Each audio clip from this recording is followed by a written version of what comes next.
पिछले कुछ चैप्टर्स में मैंने आपको बताया है कि किस तरह से सरकार और जुडिशरी के बीच, यानी सरकार और न्यायपालिका के बीच टकराव के हालात बन रहे हैं। चुनाव आयोग में नियुक्ति का मामला हो, जो मैंने आपको पूरा डिटेल समझाया था कि क्या हुआ है, या फिर कॉलेजियम सिस्टम, इसका मामला, कॉलेजियम सिस्टम जिससे जज नियुक्ति करते हैं। ये टकराव कैसे बढ़ता जा रहा है, क्यों चिंता जताई जा रही है कि इसकी वजह से बड़ा तूफान आने जैसे हालात तो नहीं बन रहे हैं, ये मैं आज आपको डिटेल में बताऊंगा। लेकिन पहले ये समझ लीजिए कि क्यों इसको बड़ी गंभीरता से देखने की जरूरत है, जिसे हम भारत का लोकतंत्र कहते हैं। भारत का लोकतंत्र, इसके अंदर अगर आप देखेंगे तो जो 3 स्तंभ बताए गए, एक है विधायिका, यानी जिसे आप कहते हैं संसद, विधानसभा वगैरह वगैरह, इसका काम है कानून बनाना। दूसरी है कार्यपालिका, यह है जो चुनी हुई सरकार है, जो कानून को लागू करती है, जो देश को चलाती है, वो कार्यपालिका हो गई। और तीसरी होती है न्यायपालिका, जिसको जुडिशरी कहते हैं। इसका काम है जो कानून बना उसकी समीक्षा करना, उसकी रक्षा करना वगैरह वगैरह। तो ये 3 लोकतंत्र के हिस्से हैं। चौथा, कुछ लोग पत्रकारिता को भी जोड़ देते हैं कि पत्रकार चौथा स्तंभ है, लेकिन मैं मानता हूं पत्रकार चौथा स्तंभ नहीं है। आज की तारीख में पत्रकार इन 3 स्तंभ के ऊपर लगे हुए सीसीटीवी कैमरा जैसा है, जो तीनों में क्या चल रहा है वो दिखा देता है। सीसीटीवी फुटेज देखिए और तय कर लीजिए कि क्या दिख रहा है उसमें। तो हम सीसीटीवी फुटेज, मतलब सीसीटीवी कैमरा है जो फुटेज देखते हैं। यहां पर स्थिति यह बन रही है कि ऐसा लग रहा है कि ये वर्सेस हो गया है, कार्यपालिका वर्सेस न्यायपालिका, ये टकराव की स्थिति बन रही है। और ये जो नया टकराव है, ये उसी पुराने मुद्दे को लेकर हो रहा है, जिसमें अक्सर कई लोग सवाल उठाते हैं कि भारत में जज ही जजों की नियुक्ति क्यों करते हैं भाई। अब यह मामला और आगे बढ़ रहा है। जजों की नियुक्ति जिस सिस्टम से होती है उसको कहते हैं कॉलेजियम सिस्टम। जो कॉलेजियम सिस्टम जजों के नाम की सिफारिश करता है। आज अच्छा, ये कॉलेजियम सिस्टम अभी आपको समझाऊंगा होता क्या, थोड़ा आज इसको समझिए। लेकिन पहले सुन लीजिए कि मामला क्या हुआ। इस मामले में कॉलेजियम सिस्टम जो सिफारिश करता है कि किसको किसको जज बनाना है, नियुक्त करना है, इसी मामले में आज सुप्रीम कोर्ट सरकार से एक तरह से नाराज हो गई। कॉलेजियम की सिफारिश के बावजूद जजों की नियुक्ति में देरी के मसले पर आज सुप्रीम कोर्ट में सुनवाई हुई। इस दौरान सुप्रीम कोर्ट ने सरकार से नाराजगी जताते हुए अटॉर्नी जनरल को कह दिया, अटॉर्नी जनरल सरकार के तरफ से जो वकील होते हैं, तो सुप्रीम कोर्ट ने अटॉर्नी जनरल को कहा कि जमीनी हकीकत यह है कि सुप्रीम कोर्ट ने जिन नामों की सिफारिश की, उन नामों को केंद्र सरकार ने क्लियर नहीं किया। इसमें वो नाम भी शामिल हैं जिसे सुप्रीम कोर्ट ने दोहराया है। मतलब जज जो हैं उनको थोड़ा गुस्सा इस बात का आ रहा है कि एक तो हमने नाम भेजा, कई ऐसे नाम हैं जिनको दोबारा भेजा, फिर भी तुम क्लियर नहीं कर रहे हो। ये उनके सरकार से नाराजगी। तो सुप्रीम कोर्ट ने सरकार के वकील यानी अटॉर्नी जनरल से पूछा कि सिस्टम कैसे काम करता है। हम अपनी नाराजगी पहले ही जाहिर कर चुके हैं। एक बार जब कॉलेजियम किसी नाम को दोबारा भेजता है तो वहीं बात खत्म हो जानी चाहिए कि हमने भेज दिया दोबारा, तो अब करो, खत्म मामला। ऐसा नहीं हो सकता कि सुप्रीम कोर्ट सिफारिश करे और सरकार उस पर बैठी रहे। यह पूरी प्रणाली को निराश करता है। मतलब जज को एक तरह से गुस्सा आया हुआ है कि भाई हमने दोबारा नाम भेज दिया, फिर भी क्लियर नहीं हो रहा। सुप्रीम कोर्ट ने इस बात पर भी नाराजगी जताई कि कॉलेजियम की तरफ से भेजे गए नामों में सरकार वरिष्ठता का ख्याल नहीं रखती, सीनियरिटी का। कोर्ट ने कहा कि कभी कभी जब आप नियुक्त करते हैं तो आप सूची से एक नाम उठाते हैं, हमने भेजा भाई ये नाम है, आपने एक नाम उठाया और दूसरों को स्पष्ट नहीं किया। आप जो करते हैं वो प्रभावी रूप से वरिष्ठता को बाधित करता है, जबकि कॉलेजियम नामों के सिफारिश के वक्त वरिष्ठता का भी ख्याल रखती है। तो ये सुप्रीम कोर्ट के जो जजेस हैं उनकी जो नाराजगी है वो मोटे तौर पर मैंने आपको समझा दी, जो इस मामले में उठी कि भाई हमने नाम भेजा तो देर क्यों कर रहे हो, जब दोबारा नाम भेज दिया तो करो, फिर क्या सोच रहे हो। और तीसरा कि आप वरिष्ठता का ध्यान नहीं रखते। लेकिन इसमें सरकार का भी पक्ष है, सरकार का भी स्टैंड है। ये तो जजेस की नाराजगी बताई। सुप्रीम कोर्ट ने कॉलेजियम पर हाल ही में कानून मंत्री किरेन रिजिजू के बयान को भी खारिज कर दिया, जिसमें किरेन रिजिजू ने कहा था कि यदि सुप्रीम कोर्ट की कॉलेजियम को लगता है कि सरकार की तरफ से उसकी सिफारिशों में फैसला नहीं लिया जा रहा है तो वो जजेस की नियुक्ति पर नोटिफिकेशन जारी कर दे। इस पर सुप्रीम कोर्ट ने अटॉर्नी जनरल से कहा कि ऐसा नहीं होना चाहिए, यह गलत बात। इस पर अटॉर्नी जनरल वेंकटरमणी ने कहा कि यह मीडिया पर छपी जानकारी है जो कभी कभार गलत भी होती है। इस पर कोर्ट ने कहा कि यह प्रेस रिपोर्ट नहीं है, यह उच्च पद पर आसीन व्यक्ति की तरफ से आया है। अगर वो ये कह रहे हैं कि कॉलेजियम जो करना चाहती है कर ले, जो हम खुद ही कर लेंगे। मतलब तनातनी की स्थिति स्पष्ट दिख रही। नरेंद्र मोदी सरकार जब से आई वो चाहती थी कि ये कॉलेजियम सिस्टम, जिसमें अकाउंटेबिलिटी की थोड़ी चिंता लोग जताते रहे हैं, पारदर्शिता की चिंता लोग जताते रहे हैं, ये बदले। और कोर्ट जो है उसको दिल से लगाए बैठा कि ये कॉलेजियम सिस्टम ही चलता रहेगा। तो कानून मंत्री ने कह दिया कि भैया अगर आप देरी लग रही है तो आप नोटिफिकेशन जारी कीजिए, कर दीजिए, जब आपको ही करना है। हमको सिर्फ नाम को आपने जो भेज दिया उसी को आगे बढ़ा देना है, तो आप ही कर दीजिए। जज कह रहे ठीक है हम कर देंगे। मतलब एकदम टेंशन दिख रहा है। जजों की नियुक्ति में देरी पर सुनवाई के दौरान एनजेएसी का मुद्दा भी उठा। अब ये एनजेएसी क्या है इसको समझिए। यही नरेंद्र मोदी सरकार लेके आई थी, इसको कहते हैं एनजेएसी। ये पढ़िएगा, सुनिएगा, जानिएगा, तभी पता समझ में आएगा कि मामला कहां फंस रहा है। इसको कहते हैं नेशनल जुडिशियल अपॉइंटमेंट। ये इसका फुल फॉर्म बता रहा हूं, अपॉइंटमेंट्स और कमीशन। ये कानून एक्ट यानी एनजेएसी एक्ट जो है, national judicial accountability appointment commission, ये कानून नरेंद्र मोदी सरकार लेकर आई थी। इसका क्या हुआ अभी बताऊंगा। तो इसका भी जिक्र सुप्रीम कोर्ट ने किया। सुप्रीम कोर्ट ने कहा कि ऐसा लगता है कि सरकार एनजेएसी प्रणाली को लागू नहीं करने से नाराज नजर आ रही। मतलब कोर्ट को लग रहा है कि नरेंद्र मोदी सरकार चाहती थी कि ये आए अकाउंटेबिलिटी, लेकिन वो हुआ नहीं, तो मोदी सरकार नाराज चल रही है, सुप्रीम कोर्ट को लगा। लेकिन कानून का पालन न करने की यह वजह नहीं हो सकती। सुप्रीम कोर्ट कह रहा है कि अगर आप नाराज हैं तो इसका मतलब ये नहीं कि हम जो आपको अभी कानून है कॉलेजियम वाला इसमें नाम भेजेंगे तो आप उसको मानिएगा नहीं। साल 2015 में हुआ क्या था कि ये जो एनजेएसी एक्ट सरकार लाई थी, कोर्ट ने इसको असंवैधानिक करार दे दिया। कॉलेजियम सिस्टम को बदलने के लिए मोदी सरकार ये लेकर आई थी, क्योंकि कॉलेजियम सिस्टम पर बहुत सारे सवाल उठते रहे। तो एनजेएसी एक्ट आया, कोर्ट ने इसको असंवैधानिक बता दिया, तो मामला फंस गया। और ये टसल आज का नहीं है, इसका इतिहास भी अभी बताऊंगा। जजों की नियुक्ति में देरी से जुड़ा मामला क्या है, जिस पर सुप्रीम कोर्ट में सुनवाई चल रही थी, पहले उसको समझ लीजिए। पिछले साल क्या हुआ, अप्रैल का महीना था, तो सुप्रीम कोर्ट ने यह फैसला दिया कि अगर कॉलेजियम की तरफ से एकमत होकर किसी नाम को दोबारा भेजा जाता है तो केंद्र सरकार को 3 से 4 हफ्ते में उस जज की नियुक्ति को मंजूरी दे देनी चाहिए। मतलब एक बार हमने दोबारा कह दिया तो आप कुछ नहीं कीजिए, आप उसको बस कीजिए। इस फैसले को आधार बनाते हुए एक याचिका डाली गई, जिसमें यह आरोप लगाया गया कि सुप्रीम कोर्ट की तरफ से तय टाइम फ्रेम का उल्लंघन किया जा रहा है। सुनवाई के दौरान कोर्ट ने कहा कि कॉलेजियम ने कुछ हाईकोर्ट के चीफ जस्टिस के नाम सरकार को भेजे हैं, जिन पर अभी तक सरकार की तरफ से कोई फैसला नहीं लिया गया। बेंच की तरफ से कहा गया कि पिछले 2 महीने से सब कुछ ठहर गया है, इसे तुरंत ठीक किया जाए। बेंच ये भी कह रही है कि हमें कोई फैसला लेने पर मजबूर ना करें।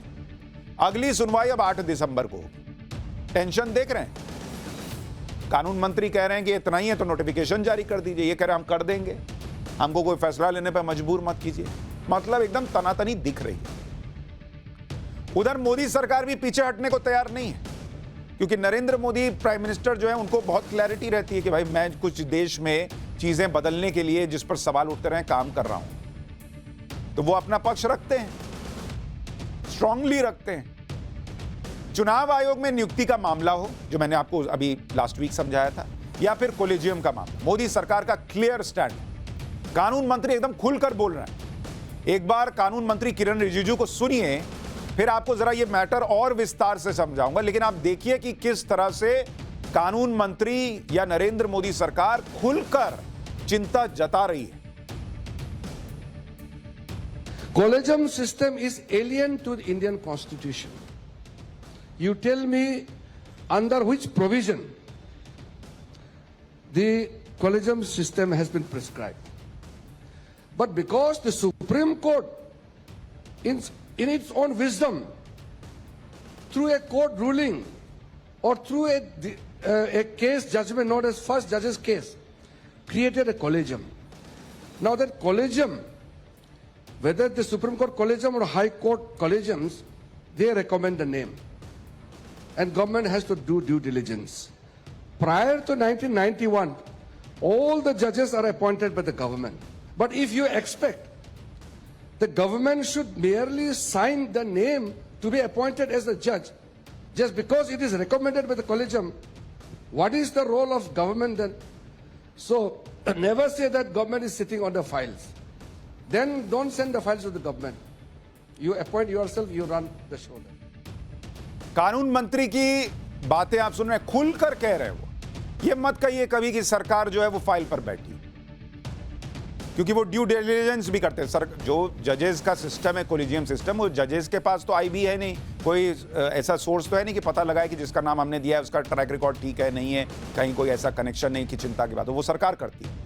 तो कानून मंत्री खुलकर कह रहे हैं, ये मत बोलिए कि हम फाइल पर बैठे हैं, फिर आपको जो करना है कर लीजिए, फाइल भेजिए मत, क्योंकि यू रन द शो। ऐसी बातें कही जा रही, मतलब एकदम खुलकर स्पष्ट है। और कानून मंत्री सवाल उठा रहे हैं कि 91 के पहले तो ऐसा नहीं होता था, बाद में आपने खुद ही एक कानून अपना फैसला देकर बना लिया कि कॉलेजियम सिस्टम चलेगा। लेकिन देखिए ये टसल कैसे बढ़ रहा है। जब चुनाव आयोग में नियुक्ति का मामला सुप्रीम कोर्ट में चल रहा था, तब सरकार ने साफ कह दिया था कि क्या कार्यपालिका के हर छोटे छोटे काम की समीक्षा होगी। मतलब एक तरीके से नरेंद्र मोदी सरकार ने यह हिंट दिया था कि देश चलाने का काम हमारा है। आप चाहते हैं भाई कि आपके कॉलेजियम सिस्टम में कोई ना घुसे, तो फिर उस तरह से जो एक सिस्टम बना हुआ है कि इलेक्शन कमीशन में नियुक्तियां कैसे होगी, उसमें कौन करता है नहीं करता है, क्या यह कार्यपालिका के क्षेत्र में घुसना नहीं है, यह प्रश्न पूछा गया। अगर हर कदम पर शक करेंगे तो यह चुनाव आयोग की स्वतंत्रता और गरिमा को प्रभावित करेगा और आयोग के बारे में लोगों की राय पर भी बुरा असर डालेगा। यह पिछली सुनवाई में मोदी सरकार क्लियर कर चुकी। इसके अलावा यह भी कहा गया था कि जजों की नियुक्ति में भी कई बार अजीब चीजें हो जाती हैं, लेकिन अगर इसी तरह से चुनाव आयोग के मामले में कुछ होता है तो क्या कोर्ट को दखल देना चाहिए। इस पर जस्टिस रस्तोगी ने कहा था कि एक समय ऐसा था जब जजों की नियुक्तियां ऐसे होती थी कि चीफ जस्टिस किसी वकील को भी कह देते थे कि ज्वाइन कर लो। वो सिस्टम काम कर रहा था, लेकिन एक समय के बाद सवाल उठे, फिर नया सिस्टम लाया गया। अब नया सिस्टम भी काम नहीं कर रहा, कह रहे हैं जज कह रहे हैं कि नया सिस्टम भी काम नहीं कर रहा, इस पर भी सवाल उठ रहे हैं। इसी तरह का सवाल इस मामले में भी है। और सरकार को यही लगता है कि जब आपको खुद लग रहा है कि यह सिस्टम काम नहीं कर रहा, तो एक एनजेएसी आता है, उसको असंवैधानिक बता दिया जाता है। लेकिन उसके बाद इस सिस्टम को सुधारने के लिए क्या हुआ, यह आप कैसे पूछेंगे, किससे पूछेंगे? जुडिशरी से आप कुछ पूछ ही नहीं सकते। एक तरह से कॉलेजियम सिस्टम को लेकर जिस तरह से कानून मंत्री खुलकर बोल रहे हैं, वो बातें बहुत सारे लोगों को चुभ रही हैं और इसलिए टकराव बढ़ रहा है।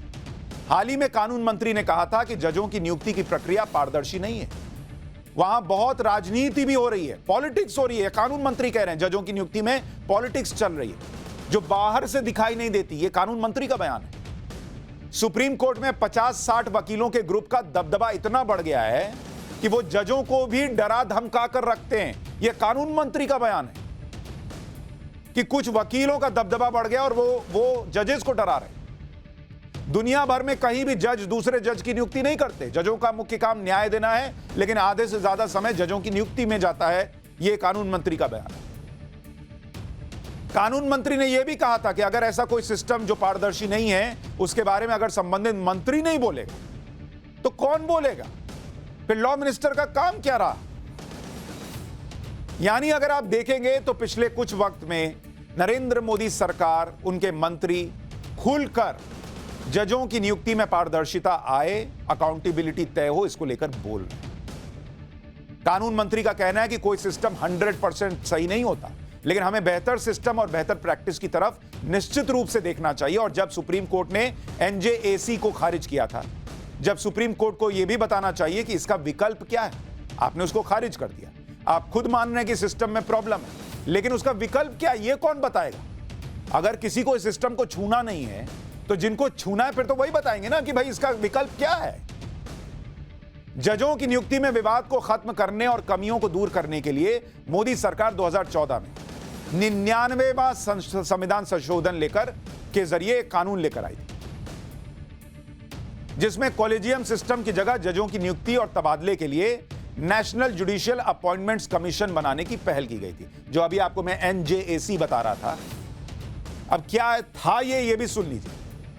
2014 में आए एनजेएसी कानून के तहत हाई कोर्ट और सुप्रीम कोर्ट में जजों की नियुक्ति करने के लिए एक आयोग बनाया गया, और इस आयोग में चीफ जस्टिस ऑफ इंडिया समेत 6 सदस्य थे, जिसमें चीफ जस्टिस के अलावा 2 वरिष्ठतम जज थे, कानून मंत्री थे और सिविल सोसाइटी के 2 लोग शामिल थे। सिविल सोसाइटी के 2 सदस्य कौन होंगे, यह चीफ जस्टिस, पीएम और लोकसभा में विपक्ष के नेता को तय करना था।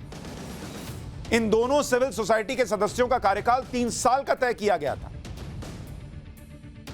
यानी ऐसा नहीं था कि एक ऐसा आयोग बन रहा था जो सिर्फ सरकार ही तय कर रही थी क्या है। लीडर ऑफ ऑपोजिशन का भी नाम है, चीफ जस्टिस का भी नाम है, 2 जजेस का भी नाम है। यह कानून अप्रैल 2015 से लागू हुआ, लेकिन 26 अक्टूबर 2015 को सुप्रीम कोर्ट की 5 सदस्यीय संविधान पीठ ने 4-1 के बहुमत से एनजेएसी कानून को रद्द कर दिया। सुप्रीम कोर्ट ने न्यायपालिका की स्वतंत्रता सर्वोच्च मानते हुए एनजेएसी कानून को असंवैधानिक बता दिया और इसे रद्द कर दिया। कोर्ट ने कहा था कि नए कानून में कानून मंत्री के रोल से न्यायपालिका की स्वतंत्रता बाधित होगी। हालांकि सुप्रीम कोर्ट ने भी माना था कि कॉलेजियम व्यवस्था में कुछ दोष हैं और मौजूदा व्यवस्था को ठीक करने और उसे पारदर्शी बनाने की जरूरत है। इसके लिए सुप्रीम कोर्ट और सरकार को मिलकर एक मेमोरेंडम ऑफ प्रोसीजर बनाना था, जो अब तक नहीं हो पाया। लेकिन आप देखिए, जिस एनजेएसी की बात हो रही है, इस एनजेएसी में 6 सदस्य हैं, और इन 6 जिसमें सीजेआई भी शामिल है, 2 जजेस भी शामिल हैं, 2 सिविल सोसाइटी के लोग हैं जिनको सीजेआई, प्राइम मिनिस्टर और लीडर ऑफ ऑपोजिशन तय कर रहे हैं, और एक नाम सिर्फ है कानून मंत्री का। मतलब अगर कानून मंत्री या सरकार चाहे कि किसी को हम बैठा दे उस पद पर, तो 5 वोट जो हैं, अगर आप ये देखेंगे, कानून मंत्री वर्सेस 5 वोट था। लेकिन कोर्ट ने कहा कि भैया ये ठीक नहीं है, कानून मंत्री का इसमें दिखना, हो गया, खत्म हो गया वो। तो अब इस पे बहस की जा सकती है, सबके अलग अलग विचार हो सकते हैं, लेकिन था क्या वो आपको समझा। कॉलेजियम सिस्टम में सुधार के लिए संसद में भी मांग उठती रही। 15 जुलाई 2019 को राज्यसभा में बीजेपी के सांसद अशोक वाजपेयी ने कहा था कि कॉलेजियम सिस्टम में जातिवाद, परिवारवाद और पेशेवर निकटता जैसे पहलुओं का बोलबाला रहता है। केंद्रीय न्यायिक सेवा का गठन कर उसके जरिए जजों का सिलेक्शन किया जाना चाहिए। इस मांग पर कई दूसरे दलों के सांसदों ने भी सहमति जताई थी। इसके अलावा इलाहाबाद हाईकोर्ट के जज रंगनाथ पांडे ने 2019 में रिटायरमेंट से ठीक पहले प्रधानमंत्री को चिट्ठी लिखी और कहा कि वर्तमान व्यवस्था में परिवारवाद, जातिवाद और संपर्कों के आधार पर जजों की नियुक्ति होने से न्यायिक व्यवस्था में बदहाली और अयोग्यता बढ़ रही है।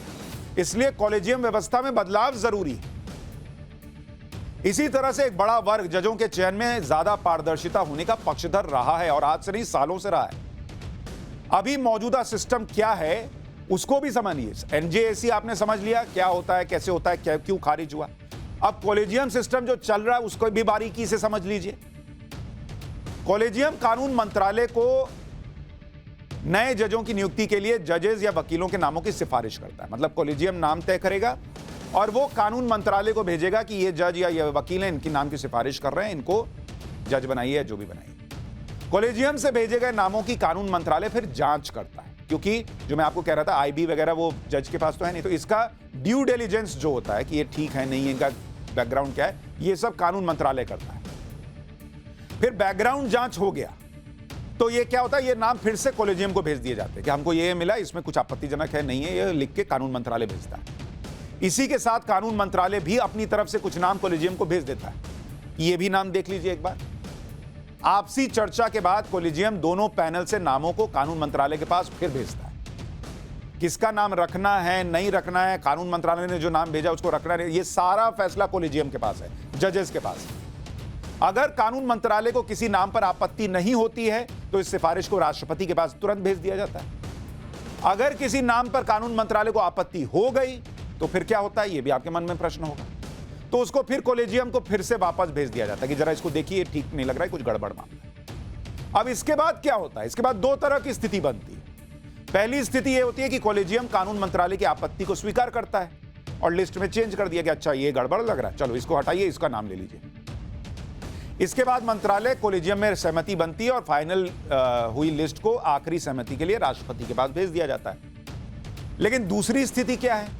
दूसरी स्थिति यह है कि कॉलेजियम कानून मंत्रालय की आपत्ति को स्वीकार नहीं करता और चर्चा के बाद पुरानी ही लिस्ट केंद्र सरकार को वापस भेज देता है, जिसको स्वीकार करने के लिए करंट सिस्टम में कानून मंत्रालय बाध्य होता है।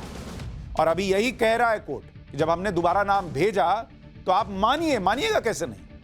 और कानून मंत्री यही कह रहे हैं कि जब हमको सिर्फ मानना ही है, कुछ करना ही नहीं, तो आप नोटिफिकेशन लाके कर दीजिए, फिर हमारा क्या वेट कर रहे हैं? तो ये तनातनी चल रही है। फिर आखिरी सहमति के लिए इसे राष्ट्रपति के पास भेज दिया जाता है, जो एक औपचारिकता है। जजों की नियुक्ति को लेकर साल 2019 में कानून मंत्रालय और कॉलेजियम के बीच विवाद इतना बढ़ गया था कि तब के कानून मंत्री रविशंकर प्रसाद ने यहां तक कह दिया था कि कॉलेजियम सिस्टम को सम्मान देते हुए वो ये कहना चाहते हैं कि कानून मंत्रालय और कानून मंत्री जजों की नियुक्ति में हिस्सेदार हैं, वो एक टीम की तरह काम करेंगे। वो बड़ी विनम्रता के साथ ये भी कहना चाहते हैं कि कानून मंत्री होने के नाते वो और उनका मंत्रालय पोस्ट ऑफिस की तरह काम नहीं करेगा कि आपने एक चिट्ठी भेजी, हम इधर आगे बढ़ा देंगे। इतनी बड़ी बात पिछले कानून मंत्री कह के गए और इससे बड़ी बड़ी बातें तो मौजूदा कानून मंत्री कह रहे हैं। मतलब इतना स्पष्ट है कि इस सिस्टम से नरेंद्र मोदी सरकार संतुष्ट नहीं है, क्योंकि सवाल उठ रहे हैं।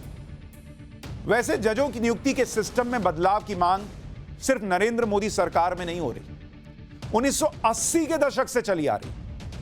पहले क्या होता था कि चीफ जस्टिस ऑफ इंडिया राष्ट्रपति को परामर्श देते थे और जजों की नियुक्ति और ट्रांसफर हो जाया करती थी।